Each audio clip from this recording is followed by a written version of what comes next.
kanan Jarrus, Padawan of Depabalaba, who herself was trained by Mace Windu, a survivor of Order 66, a Jedi who defeated the Grand Inquisitor, escaped Darth Vader, and became one of the most respected legends of the post-Order 66 era.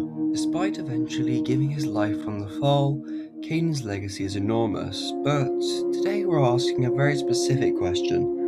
How would kanan Jarrus perform against the entire Inquisitorius in a one-on-one gauntlet? This will be similar to my Elite Sith Gauntlet series, but if you haven't seen that, don't worry, here's how it works. Each fight is a 1v1, and as most characters will, Kanan has 2 power levels. The first one will be Rebel Seasons 1 through 2 as level 1, and the second will be level 2 as Rebel Season 3 through 4. He moves up a level only when he is needed or his stats are pushed to the max, meaning that he will have to step up, otherwise he will be killed.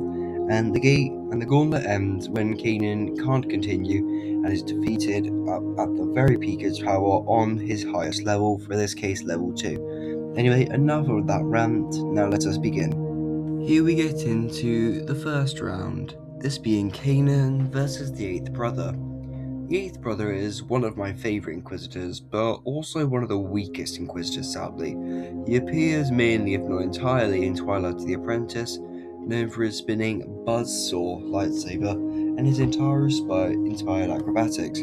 He's fast, he's flashy, and he's intimidating, but he's also inconsistent and heavily reliant on his spinning gimmick.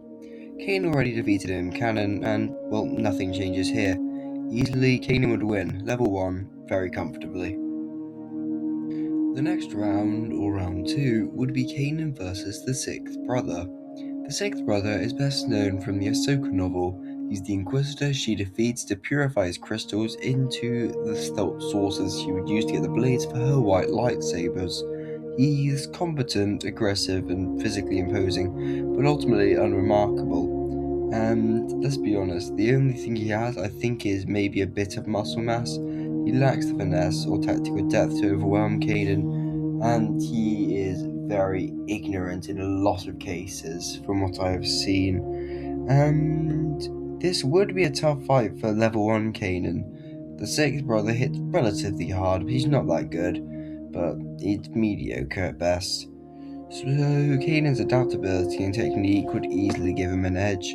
This would be that Kanan level 1 would win with a slightly narrower victory. Here we get on to round 3, which is Kanan versus the 10th brother, and here's where the difficulty spikes. The 10th brother, formerly Jedi Master Proset Dibs, is the only full Jedi Master to join the Inquisitorius. He wields dual backhand Shoto sabers, and as a Maruka, sees entirely through the Force. He is fast, precise, and extremely experienced. Level 1 Kanan would lose here. He simply doesn't know the refinement or the Force mastery to keep up. So this is where Kanan upgrades to level 2, his later series self. At level 2, with improved discipline, confidence, and connection to the Force, Kanan narrowly wins after a brutal lightsaber duel. This win would definitely, like I said, go to Kanan, but it will be an extremely difficult one. Our 4th round, we have Kanan versus the 7th sister. The 7th sister is one of the most recognisable Inquisitors, the calculating, overconfident hunter who chased Kanan and Ezra through Season 2. She uses her probe droids, traps, and psychological pressure. She's clever, but she's also arrogant, and that's her downfall. Level 2 Kanan is simply too composed and too experienced by this point. The winner, Kanan, would win, with moderate difficulty. In the 5th round, we have Kanan versus the 9th sister. The 9th sister from Jedi Fallen Order is a powerhouse. She's endured loss after loss, and an eye taken from Vader, a leg taken by the 6th brother in a want to escape, and a hand taken by Cal Kestis. Yet she remains brutally strong in the dark side. She's a tank, she's durable, she hits like a speeder truck. This fight could genuinely go either way. Kanan's speed and technique give him a path to victory, but the 9th sister's raw power makes this a nightmare matchup. The winner would be kanan Jarrus. It would be an extreme difficulty, and it could go either way, but he would win by the skin on his teeth. In the 6th round, we have Kanan versus the 5th brother. The 5th brother is the main male inquisitor from Rebels Season 2. He relies on brute strength over finesse. While he's capable, he is not particularly refined. He was ultimately killed by Maul in Twilight of the Apprentice, and if I'm being honest, when I'm looking at the statistics, this fight is a coin toss. The 5th brother is very raw, he has a lot of raw power, and he is very dangerous.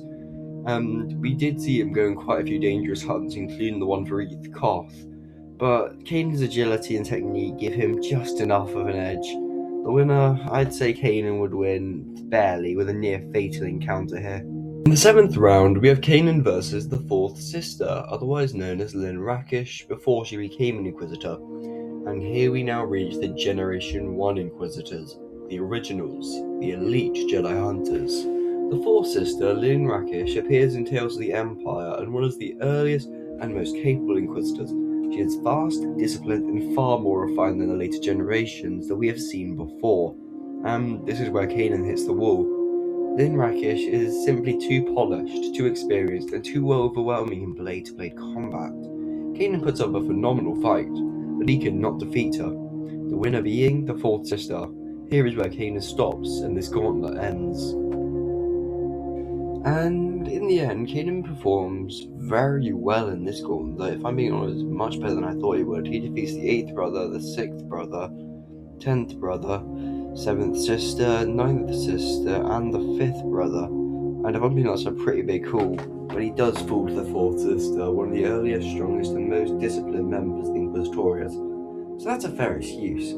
Though Kanan doesn't clear the gauntlet, but he does make the Inquisitors pay dearly. For an Order 66 survivor with incomplete training, his performance is extraordinary.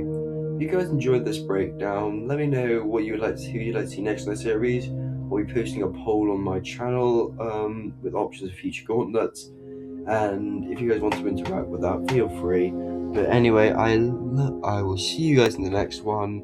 May the Force be with you and have a great day.